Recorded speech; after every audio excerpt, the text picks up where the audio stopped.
Olá! Hoje, o Algo a Dizer recebe a advogada de imigração Karen Roberts, profissional que conhece de perto os desafios e as esperanças de quem constrói uma nova vida nos Estados Unidos. Natural de Maringá, no Paraná, Karen chegou ao país em 2006 e, desde 2013, dedica sua carreira ao direito imigratório, atuando especialmente em processos de imigração por família e trabalho. Mãe de 3 adolescentes e também advogada formada no Brasil, ela acompanha diariamente histórias reais de superação e busca por justiça. Nesta conversa, vamos falar sobre caminhos legais, desafios do sistema migratório e também sobre os casos humanitários, como o visto T, destinado a vítimas de exploração. E olha, para quem vê você, Karen, seja muito bem-vinda antes de mais nada, mas parece que eu estou conversando com uma adolescente que é mãe de 3 adolescentes. Imagina, que honra. Mas que honra nossa recebê-la aqui. Muito obrigada por atender ao nosso convite, por se disponibilizar tão prontamente. Eu agradeço muito sua solicitude. É um prazer e uma honra estar aqui. Para nós que é uma honra. E me conta, como é que você veio parar aqui nos Estados Unidos? Conta pra gente. Então, foi uma coisa não muito planejada. Vim passear, eu tinha acabado de me formar no Brasil e esse foi meu presente de formatura. Então, vim para os Estados Unidos com uma amiga. Meu irmão morava aqui, na verdade, meus 2 irmãos moravam aqui. Vim conhecer o filho do meu irmão e, nesse tempo, acabei conhecendo o meu futuro marido. E, enfim, então essa foi a minha trajetória. Vim passear, conheci alguém, voltei para o Brasil, finalizei meus estudos, fiz o exame da OAB. E daí, você chegou a fazer a OAB no Brasil? Eu tinha me formado, vim para cá e voltei para fazer a OAB. Então, assim que saiu o resultado da OAB que eu tinha passado, eu fui pedida em casamento. Aí eu tinha que escolher, ou eu seguia a carreira, ou eu formava uma família. Aí eu optei por vir para os Estados Unidos, me casar e iniciei minha família aqui. Que legal! E foi difícil no início, assim? Você já chegou, por exemplo, uma pergunta que eu sempre faço, já chegou com alguma noção de inglês? Já chegou assim, sabendo o que queria fazer? Ou já chegou determinada a ficar só em casa, inicialmente? Como foi?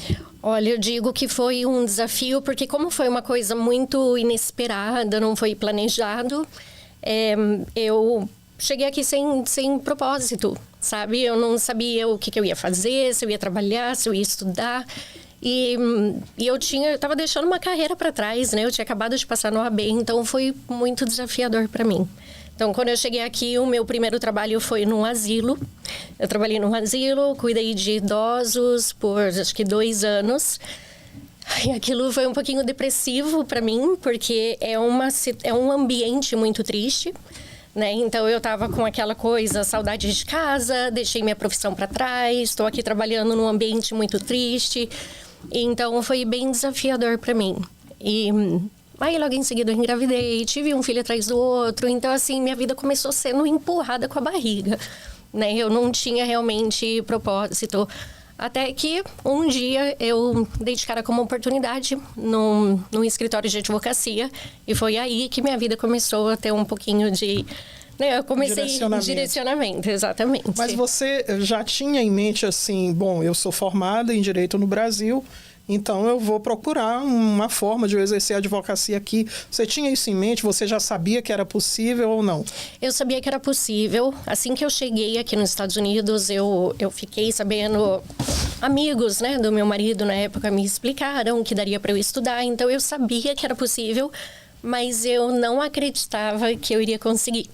Então, assim, eu falava inglês, mas não o suficiente na minha cabeça, não era o suficiente para eu fazer um mestrado. Eu teria que fazer um mestrado aqui. E eu achava que, né, como é que eu vou fazer um mestrado em outro país, em outra língua?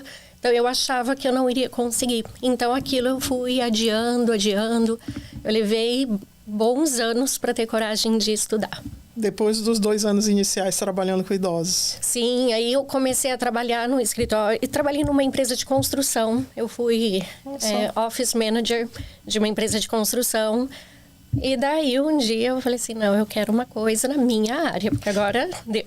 Mas eu garanto que isso também te ajudou, não te ajudou? Sim, com certeza. Uhum. Me ajudou com a língua, né? Eu não diria que eu cresci profissionalmente no asilo, mas eu tive, assim, experiência de crescimento ali, né? Mas na empresa de construção eu acredito que foi muito bom para mim. Fiz muitas conexões, conheci muita gente, aprendi muita coisa nova. Enfim, eu gerenciei esse escritório, então foi uma coisa interessante. Mas daí aí começou a me dar aquela vontade de entrar na área jurídica e foi essa minha busca. Eu tenho a impressão de que quem é da área de direito, é uma impressão que eu tenho, quem é da área de direito, que tem a oportunidade de ir para qualquer escritório, vai aprender a lidar com esses terminhos, LLC, sim. e alguns impostos, se familiarizar com W4, coisas assim que eu acho que acaba te colocando no radar, no universo do direito aqui. É tudo muito novo pra gente, né? Como é que funcionam as empresas aqui, então foi sim um aprendizado muito bom. E como é que foi o mestrado? Me fala. Foi desafiador também? No começo você pensou assim, olha, até que dá realmente. Não era esse monstro todo de 7 cabeças. Exatamente isso que eu pensei. Porque como eu adiei muito, e eu tô falando muito assim, 11 anos, foi o tempo que eu levei para ter coragem de fazer o mestrado.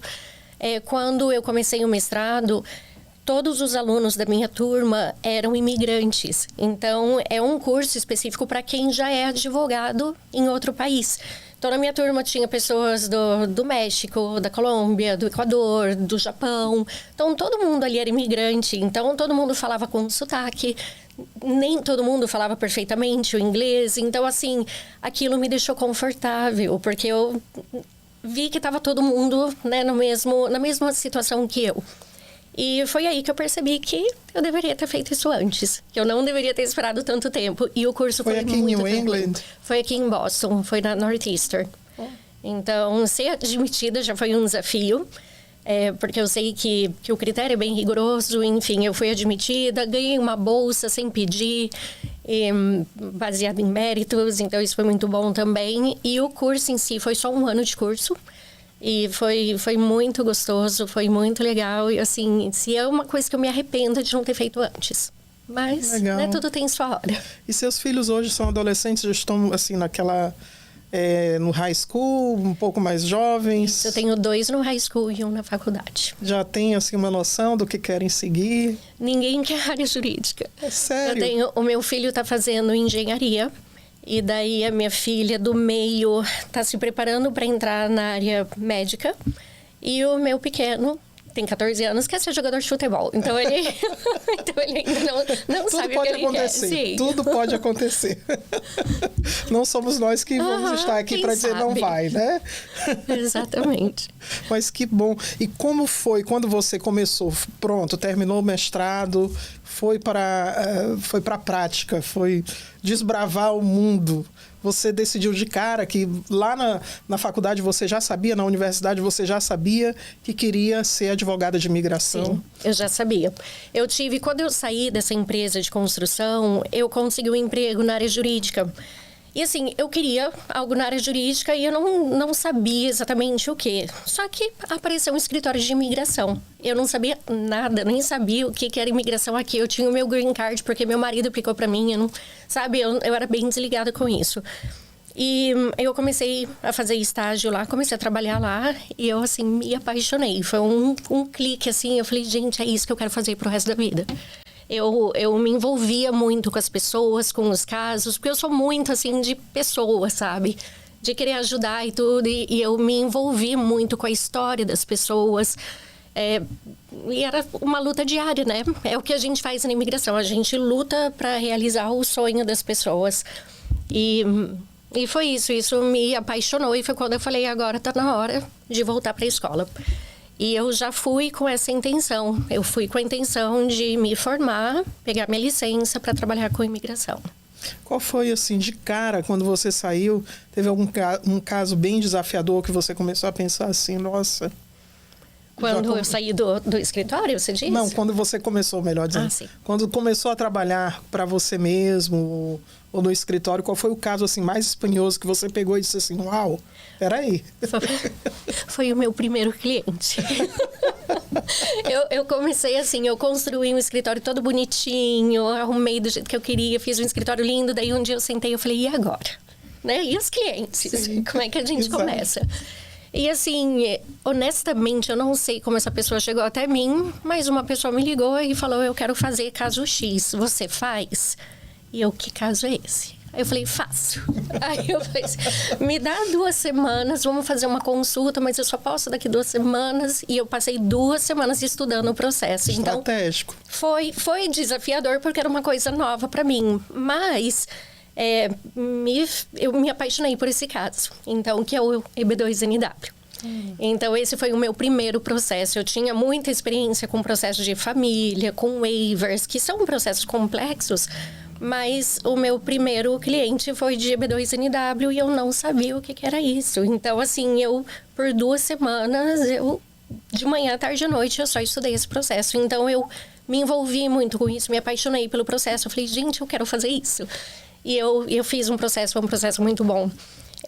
A gente teve vitória com esse processo. Então, assim, foi desafiador, foi difícil. Houveram momentos em que eu pensei, o que eu tô fazendo? Então, por que eu fiz isso? Porque eu era sozinha, né, para fazer tudo isso, mas valeu a pena. Isso, eu posso te perguntar quando foi mais ou menos isso? Porque eu lembro que eu já li alguma coisa a respeito de que o Matter of Denazar, que é o que dá embasamento ao EB2NW, ele é de 2016, o caso é de 2016, né? Isso. Então, foi mais ou menos no começo ali, logo quando surgiu o Foi em 2020. Precedente. Mas como não era uma área assim que onde eu trabalhava, a gente não fazia processos de trabalho, era só processo de família. Então, assim, eu não tinha noção de nenhum tipo de processo de trabalho. Né? O nosso foco era 100% família. Então, eu não sabia muito do que tinha no mundo lá fora, sabe? Então, era um caso relativamente novo, uma decisão relativamente nova. E eu acho que entre os brasileiros, esse caso estava começando a ficar famoso, né? Porque eu digo que são os brasileiros que fizeram o caso crescer na imigração. Porque o tanto de gente fora, né, dos Estados Unidos e aqui que estão fazendo esse processo. Então, é um processo que está crescendo bastante. Pois é, está crescendo bastante e com a fama vem também, com o bônus vem o ônus. O número, fala-se muito que o número de negativas aumentou muito. Sim. Porque houve um momento, pelo que eu percebo desse movimento imigratório através do EB2NW, é que houve um momento em que o avião decolou, chegou num voo de cruzeiro, aí de repente começou a cair porque ficou muito vulgarizado. Eu sempre acompanho muitos advogados e estou sempre antenada em algumas coisas. O que eu mais ouço a sua classe dizer é vulgarizaram o EB2NW. Porque estão fazendo o processo daquele estilo copiou, colou. Aí uma hora a imigração não vai mais engolir esse tipo de coisa. É verdade? É verdade. É verdade, ele virou um produto de prateleira, né? E, assim, as pessoas tiram proveito disso, porque é um processo, como é que eu vou dizer? Não é um processo barato, né? Então, para muitas agências, eu não vou nem dizer advogado, algumas empresas, agências, começaram a vender esse processo para todo mundo. Então, aquela história, você tem bacharelado, você se qualifica. E não é isso, o processo é muito mais do que isso. Né? Não adianta a pessoa só ter feito faculdade e que ela está qualificada. Não, a gente precisa criar um projeto de interesse nacional. Tem que fazer sentido para os Estados Unidos. Então, esse processo ficou muito... Todo mundo faz, todo mundo é elegível. Então, pessoas que não são elegíveis, que não têm a qualificação mínima, ou que não têm um projeto plausível, que não têm justificativa de interesse nacional. Então, isso começou a encher muito o sistema com esse tipo de processo, sem mérito. Então, hoje, pessoas que têm um processo bom, um processo com mérito, estão pagando preço pelos outros, né, que não são. E eu já passei por uma entrevista assim, uma pessoa me contratou só para entrevista, não foi eu que fiz o processo dela. E durante o processo, esse cliente, ele foi, assim, bombardeado de questões sobre o preparo do processo. E chegou num ponto, ele chegou a chorar na entrevista, porque ele foi tão pressionado com relação à fraude. E ele falou assim, eu só paguei, né? Eu acreditei que estava sendo feito da forma correta, dei os documentos que ele pediu, e eu não sei mais o que aconteceu no processo. Então, assim, o processo foi feito de uma forma fraudulenta, mas o cliente não sabia. Porque ele confiou na pessoa, ele acreditou que fosse advogado, não era advogado. Então, assim, esse tipo de coisa acontece muito. E durante essa entrevista, eu vi que o oficial estava deixando meu cliente desconfortável e eu falei assim, escuta, ele foi só uma vítima, né? Ele acreditou que tudo estava sendo feito da forma correta. Aí ele até brigou comigo, ele falou assim, você tem que entender que esse processo tem fraude em todo canto. E é o nosso dever descobrir essas fraudes. Então, tudo isso para dizer que as pessoas estão sendo prejudicadas por isso. Por falar em prejuízo em EB2NW, eu queria te perguntar o seguinte, como é que você vê, porque surgem muitas agências, o EB2NW, ele permite, né, a categoria permite que você faça o self-petition. E por conta disso, há essa facilidade de agências, faça o self-petition, a gente vai lá dar uma consultoria para você e o processo é maravilhoso. Só que nessa brincadeira, você até havia já comentado comigo nos bastidores e eu também presenciei, muita fraude está acontecendo no sentido de os clientes não saberem, porque tem pessoas que não se qualificam, tem pessoas vendendo o EB2NW sem que a pessoa tenha status. É isso. E aí, assim, a pessoa vai e paga fortunas. Eu conheço um caso que a pessoa está pagando, acho que $30 mil. E ela não tem status, ela perdeu o status dela. Veio como turista e caiu nas mãos aí de uma pessoa que deu um mau conselho, perdeu o status. E depois o novo consultor chegou e disse, não, você pode sim aplicar para o EB2NW, porque depois a gente faz isso, isso e isso. Eu acho que eles trabalham, né, com muita estratégia, mas a maior estratégia deles é a estratégia de venda. São ótimos vendedores e eu não julgo a pessoa que contrata, porque, assim, o que eu sempre falo, entre uma pessoa que vai falar não tem jeito e a outra que vai falar eu vou te dar o green card, né? Acho que é da nossa natureza humana, é o sonho americano, é o que você quer. Então, a pessoa acredita e vai por aquela via. Eu já fiz inúmeras consultas com pessoas em que eu falei, não tem como, não tem o que fazer. Mas a pessoa escutou de alguém que tem como, né? E foi por aquela via. Muitas voltam e pedindo ajuda depois. Porque o que acontece? Antigamente, antes desse novo governo, se você tinha um caso negado, você volta a estaca zero, né? Ok, teve o caso negado, mas você continua aqui. Hoje, a partir de fevereiro de 2025, tem uma nova regra da imigração, que se você tem um caso negado, um 485 negado, que é a petição do Green Card, você é colocado em deportação. Então, essas pessoas fazendo esses processos fraudulentos, ou quando a pessoa não é elegível, eles estão colocando essa pessoa num risco enorme de deportação, né? Então, não somente o dinheiro foi embora, o sonho vai por água abaixo, né? Expectativas, tem pessoas que vendem casas, vendem tudo que elas têm para poder pagar o processo, porque pensa, um processo de $30 mil, né? Para quem paga em real, é muito dinheiro. É uma casa, às vezes. É uma casa. No Brasil. Fiz uma consulta esses dias que o rapaz falou, eu vendi a minha casa, que eu levei 10 anos para construir, eu vendi para pagar esse processo. E ela estava fora de status. Então, assim, isso é muito triste, sabe? E saber que as pessoas tiram proveito disso, tiram proveito da vulnerabilidade da pessoa, do sonho da pessoa e colocando a pessoa em risco, porque hoje o risco existe.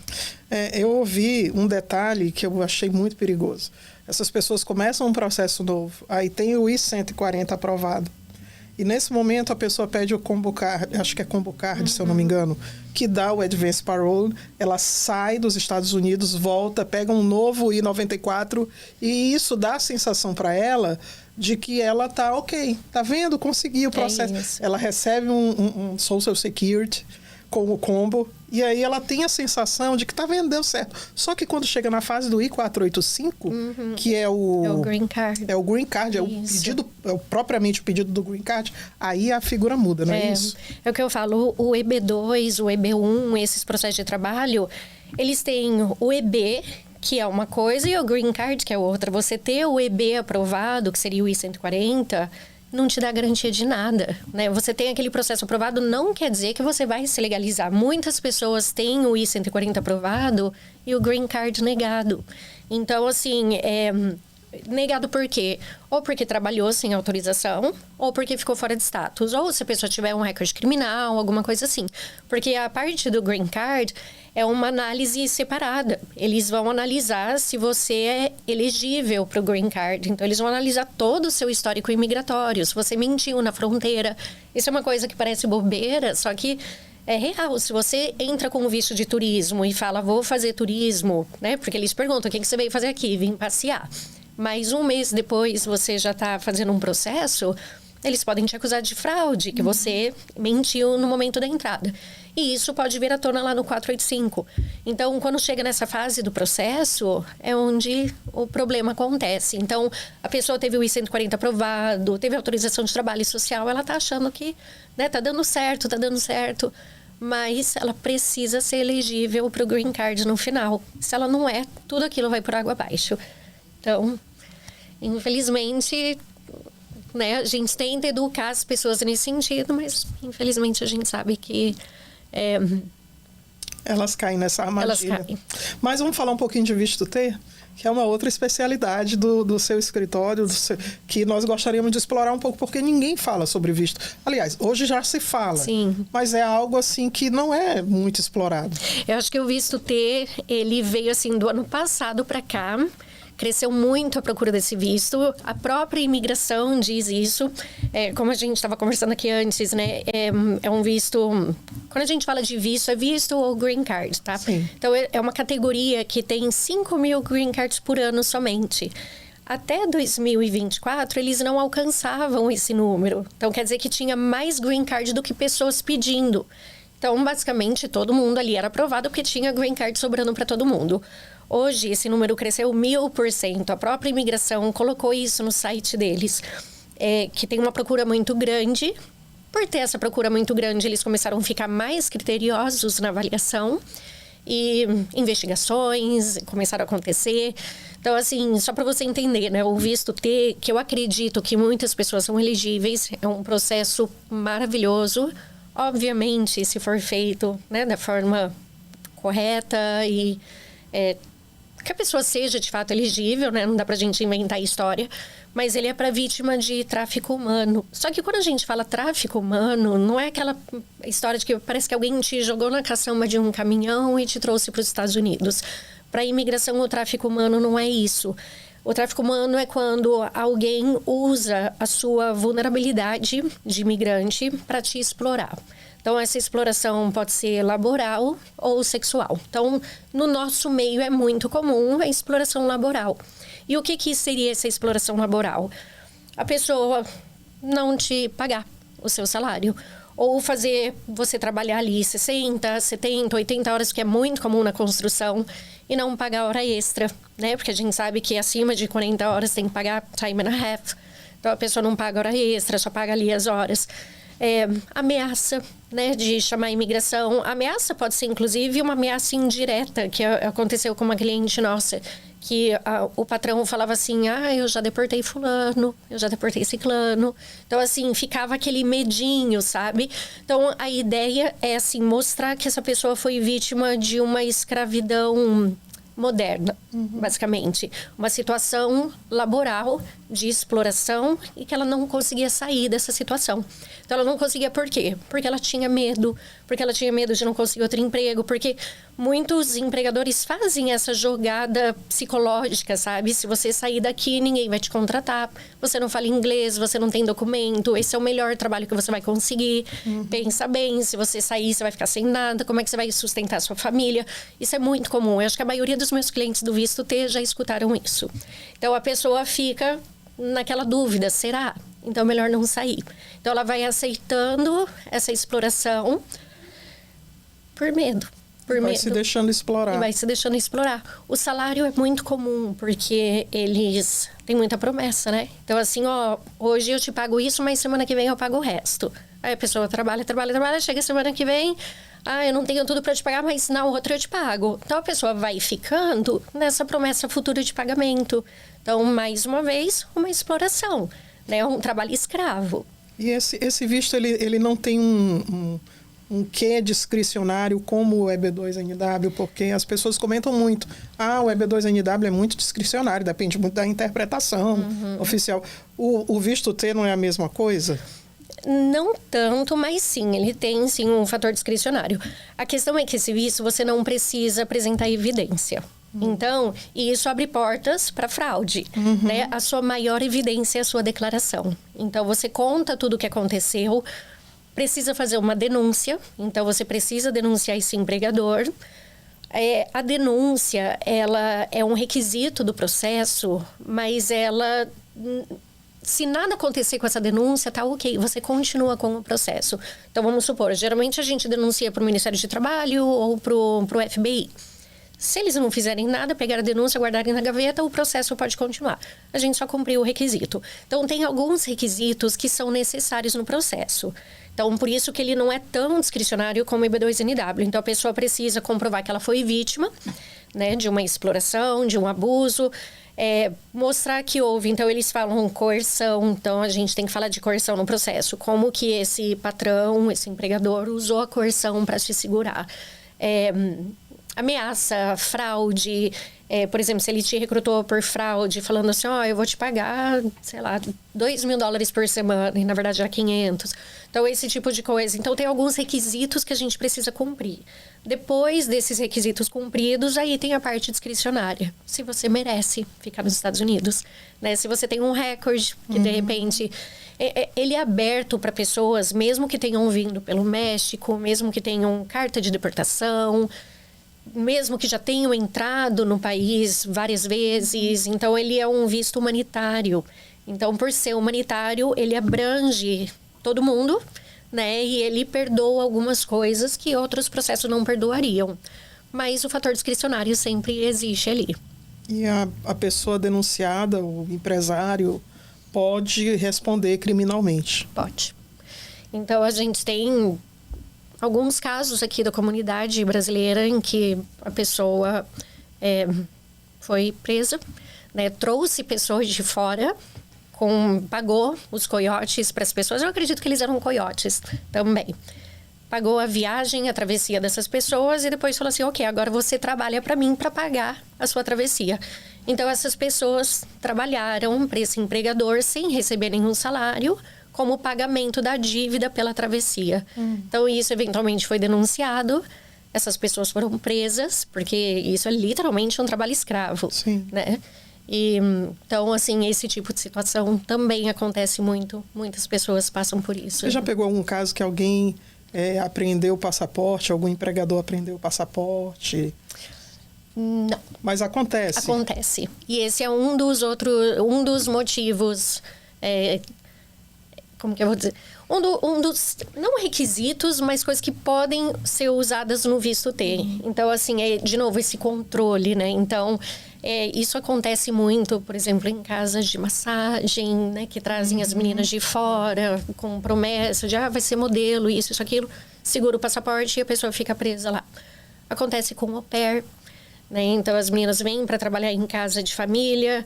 Os empregadores, né, os pais de família ficam com o passaporte, ficam com o documento. Então, aquela pessoa não tem para onde ir, não tem o que fazer. Então, ela fica naquela situação de exploração. E eu vou te falar que até membros familiares podem ser o trafficker, o explorador. Eu tenho um caso bem forte, assim, que um tio trouxe o rapaz para cá. Vem para cá, você faz high school e tal, vai ter trabalho, vai ter isso. Colocou isso na cabeça do menino, o menino veio... E ele virou escravo do próprio tio. Tinha que cuidar de cachorro, tinha que cuidar de criança. O tio ia limpar a casa, ele tinha que limpar a casa junto, mas ele não recebia nada. Tinha que cuidar da casa, tinha que limpar, tinha que cozinhar. Então, ele trouxe o menino para ser um trabalhador dele ali, sabe? Para estar servindo ele, sem nenhum tipo de remuneração. Sem liberdade, para esse menino ir para outro lugar, buscar um emprego, buscar uma outra casa, porque ele estava preso ali, ele dependia... né, da residência, da comida, enfim. Então, assim, tem casos bem fortes que a gente vai explorar ainda muito aqui, mas infelizmente o tempo passa tão rápido e, assim, eu teria tantas milhares de outras perguntas para fazer, mas nós já vamos agendar aqui, que no próximo, porque ela já vai voltar, no próximo Ela está intimada já. No próximo, nós vamos conversar sobre outras categorias, porque são centenas de categorias de visto, de green card, pedidos de green card que a gente pode explorar pela frente. Na verdade, você já está intimada. Ai, obrigada. Agora, para quem quiser te chamar, tirar dúvida, conversar e contratar teus serviços, como é que faz? O nosso WhatsApp telefone é 978-225-7050. E a gente tem rede social também. O Instagram é karen.immigration.law.